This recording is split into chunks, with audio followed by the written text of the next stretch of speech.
Welcome to the Growth Through Adversity podcast, where men are forged, not coddled. Here we dive deep into the path of true transformation in pursuit of physical, mental, spiritual, and temporal growth. We talk training, nutrition, business, mindset, and spirituality. We embrace strength and we loathe ease. We reject weakness in every form and cultivate power, the will to power itself. This is the rebirth of modern man. Raw masculinity, tempered by reason, virtue, and right action, because nothing of value is earned without sacrifice. Let's begin our apotheosis together.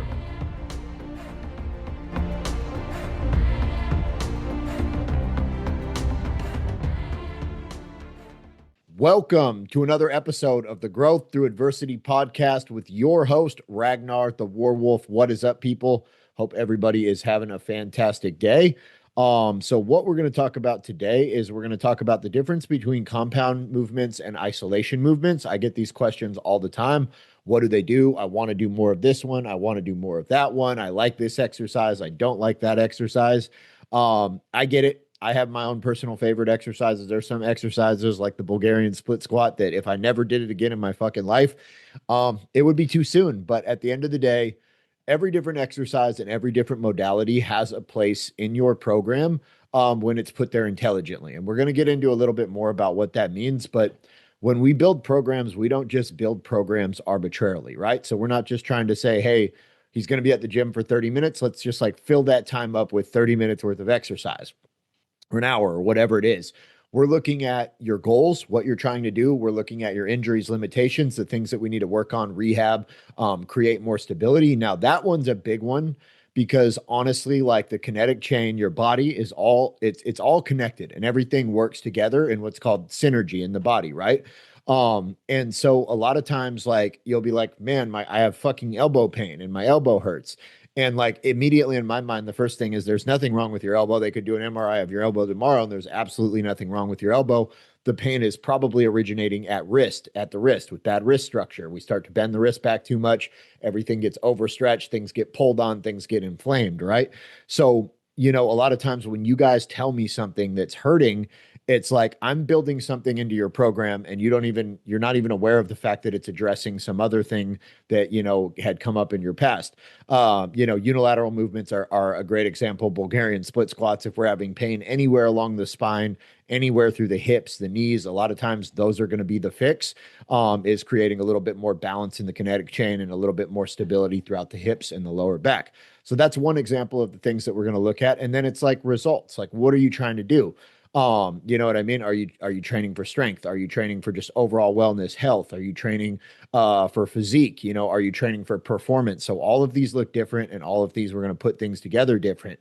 So we're going to kind of get into that and really carve apart like what these exercises do, why we pick them, and if I can get this thing to move out of my way, there we go, and the different uses that they have. So number one, the foundation. So compound movements are absolutely 100% have to make up the foundation of any good, well-structured training program. So a compound movement by definition is a movement that engages multiple joints, that moves multiple joints at once. And again, we get back to that word of synergy, of things working together. So think things like bench press, squat, deadlift, overhead press, anything where like, bench press is moving the elbows, the shoulders all at once, right? Squat is moving the hips, the knees all at once, right? And then there's a ton of stabilization and things that has to happen in a process like that where we're moving the whole body at once. Why this is foundational is because moving your body in unison is functional, right? Like, so being able to move heavy things under load is like the essence of being functionally strong, right? So if you go out in your yard and you need to pick up a 50-pound sack of concrete, you're not going to go down there and like sit down on the ground and do a bicep curl. Like, I mean, you're going to do a compound movement. You're going to hinge at the hips. You're going to bend at the knees. You're going to have your shoulders involved with it, your elbows involved with it. Your whole body is going to work in unison to safely pick that thing up. Same if you're dragging somebody to safety, same if you're stacking wood, same if you're hunting, like any of the things that you're going to do on working, any of the things you're going to do on a day-to-day basis that involve you moving something of even moderate heaviness is going to be a compound movement, or you're going to get hurt doing it. One of the two. There's only two options there. So that's why I always say, like, compound movements are the essence of functionality. So there's been a huge, movement in like the functional training space. And I actually hate the word functional training because these assholes have ruined it. And when we think functional training, we think of like yoga chicks on Bosu balls with like 3-pound kettlebells doing a bunch of weird shit, trying to build their balance or whatever. That's not functional. That doesn't mimic a real world type situation. What is functional is being able to hinge over at your hips and pick up 200 pounds of dead weight or 100 pounds of dead weight, because you might need to do that in a real life situation. You might need to do that with somebody that you love, somebody that you care about. For example, I was at my grandparents' house one year and my grandma fell, and she was overweight and she was unhealthy and she had a bad hip and she fell and she didn't get hurt in the fall, but it was like my ability to squat down and to basically lift her under the arms, her 200 and something pound mass under the arms, and get her up into a chair was the difference between us having to like literally call an EMT or something to do that, because she could not physically get herself up. So that's like what I'm saying, is that these are real world applications, and that's just one example. So they are the essence of functional training, right? They also are the best way to build muscle and to build strength. There is nothing that builds more muscle and more strength in the world than compound compound movements. I will go out on my shield on that argument and die on it. 100%. It's a much of joints moving in unison, and they're able to move heavier loads than any isolation movement. And heavy loads under adequate volume is what ultimately creates muscular tension, which is what ultimately builds muscle. And I saw the thumbs up there, Jimmy. I'm glad you agree. It's 100% like you're a great example of it. We've done compound movements with you, even though you've had dual knee surgeries, knee replacements, and it's what's honestly created more stability and more strength in your kinetic chain than any silly nonsense would have. So that's number one. Now, number two is like what I call the details, right?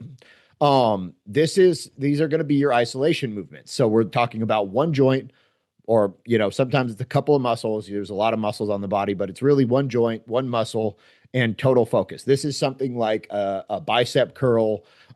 This is something like a knee extension or a knee curl. So we're not moving the hip. We're only moving the knee. We're not moving the shoulder. We're only moving the elbow. And without a doubt, these have a place in programming, right?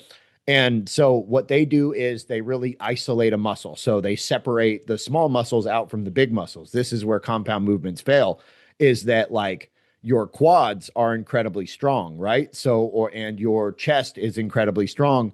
Your biceps, your triceps, less so. So the chest kind of takes more of the load when we're doing compound movements in those contexts. So we do want to fill the gaps with some of these isolation moves, especially on the smaller muscles on our body that aren't going to get as well targeted, that are going to kind of get bullied out of the movements or act as more of a stabilizing role in the movements on the big compound lifts. And they also have a great place for like mind muscle connection, for focusing on the pump, for focusing on some of the secondary mechanisms of muscle growth, aside from just like moving really heavy loads at really high volumes. There is something to be said about, getting a great pump. There is something to be said about mind muscle connection. Bodybuilders talk about this all the time. Bodybuilders have the best, unarguably, the best physiques, strictly physiques. We're not talking performance or anything like that nature, but just looking at their bodies, that is what that whole sport is designed to do. They talk about the mind muscle connection all the time. So there's definitely something to it.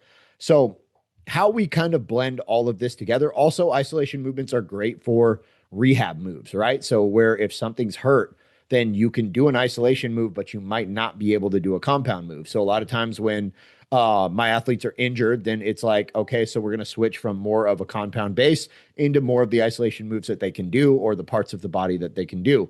So There's a ton of ways that this can all be used.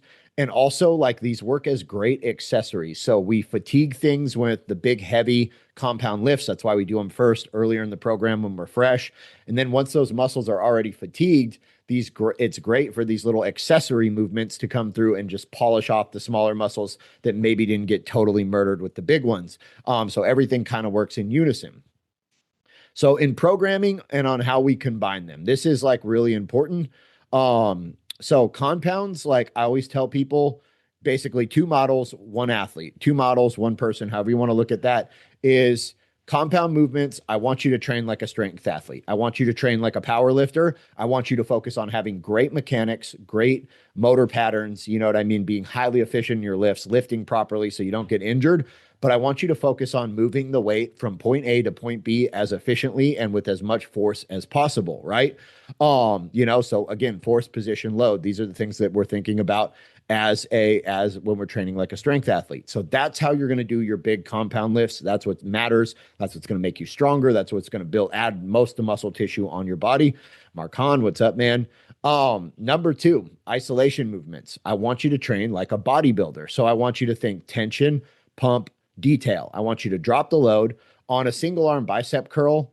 It's not a 3 rep or a 1 rep max. If you're tracking your 1 rep max on a single arm bicep curl, like, you are either just confused and deluded beyond belief, or you just don't know what the fuck you're doing. Like, it's totally irrelevant, right? That stuff matters on your big compound lifts.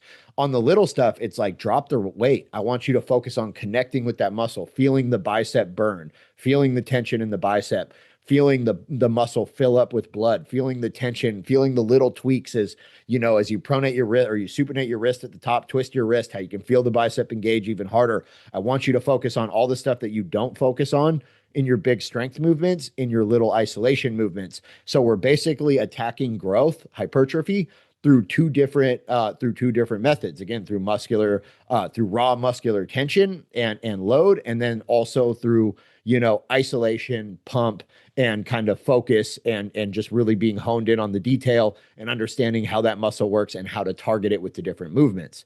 So that is kind of how we split that. And it's basically, again, same session. You're kind of switching to different pathways of your brain here. I do it all the time on my little isolation movements. I'm really focused on dropping the way. I don't care what's on the bar. There's no ego in it. It's irrelevant. What I really care about is feeling it in the right place, lighting my muscles up, getting a good pump, reducing the rest a little bit, and really just focusing on, again, the focus side of things. So how we stack it. This is also very, very important. Like, there was this pre-exhaust thing that was big for a while. I'm not a fan of it. It's pretty much been disproven in the literature. It just doesn't make sense. So the idea was that, like, you would do an isolation movement, pre-exhaust yourself. This is something from like the 70s, 80s, pre-exhaust yourself, and then you would go to your big compound lifts and just like finish off your muscles. But like understanding like the actual biology of how your muscles work and how hypertrophy works is that, again, tension plus volume basically equals hypertrophy. So really muscular tension is the main. Volume is another form of tension. But yes, raw muscular tension, how much tension those muscles are under in aggregate is what's going to be the signal that causes those muscles to grow. So obviously, the most tension is going to come from the heaviest loads at the highest volumes. Those are going to be our compound lifts. So we want to do those first in the exercise. Also, there's a safety element to that. When you're fresh, you're stabilizing muscles in your core, your lower back, your obliques. All of that is much better at bracing and protecting your spine and some of the more vulnerable parts of your body against these heavier loads. Whereas if you exhaust all that stuff, you pre-exhaust all that stuff, then, it might be a little bit weaker. It might be a little bit fatigued, and it might not be able to stabilize and support the spine. And you might end up getting hurt, which is not what we want. So compound movements always go first. After we finish all of our compound movements, or all of our compound movements for a specific muscle group, that's fine too. Then we're going to move into our isolation movements. And then the result from that is so now we've got all the tension out of the way. Then we've gone into the pump and the detail. We're feeling really good. And that's going to be the result that you guys are looking for, of building muscle, burning fat, and really just building like the physique that's both functional and, visually appealing. So that is basically the system is that, well, that one doesn't belong in there. Sorry about that, guys. That I was like, I didn't think I made six. All right. That is basically the system. And that's why all a good workout program has both compound and isolation movements. And now exercise selection. This is also something that we think about regularly. We want to change our exercise selection regularly. You know, a horizontal press, a flat bench press with a barbell, flat bench press on a Smith rack, a flat bench press with dumbbell, an incline bench press. These all work in all of its variations. These all work the pec muscles and the front deltoids, the front of your shoulders, but they all work them in slightly different fashions. And so we want to mix those things up, but we also kind of want to identify what your goals are. So again, if you want to be a strength athlete and you want to have a really strong bench press, then we're going to kind of emphasize barbell type movements and we're going to fill in the gaps with dumbbells. If you're more focused on just function and kind of repairing your old beat up shoulders, and we're probably going to do more dumbbell work, fix in a little bit of barbell work. And we're going to think about those things as we put your programs together. So exercise selection does come. There's a whole nother nuance to that. We could do a whole separate training on how we actually pick exercises, how we cycle them, how we change them. But really, like, the structure never changes. Compound, isolation, accessory. Well, so plyometrics. So if you're doing like an intensification phase, plyometrics, box jumps, sprints, things like that nature come first because those are the most demanding on the CNS, and they're all compound movements. Then our compound strength movements, and then our isolation moves. And that is like 101 how you're going to put a program together that actually works. So that wraps that up. And I am open and free to any questions here anybody might have. Doesn't have to be about this, can be literally about anything. But yeah, you can just unmute yourself or drop them in the chat, whatever works.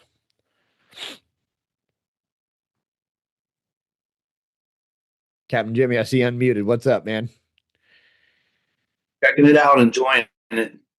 Awesome. I had a question. I'm not fully. Vicky had something the other day about the leg extensions, Okay. and it was an orthopedic surgeon talking about damage to the patella, whatever. Yeah.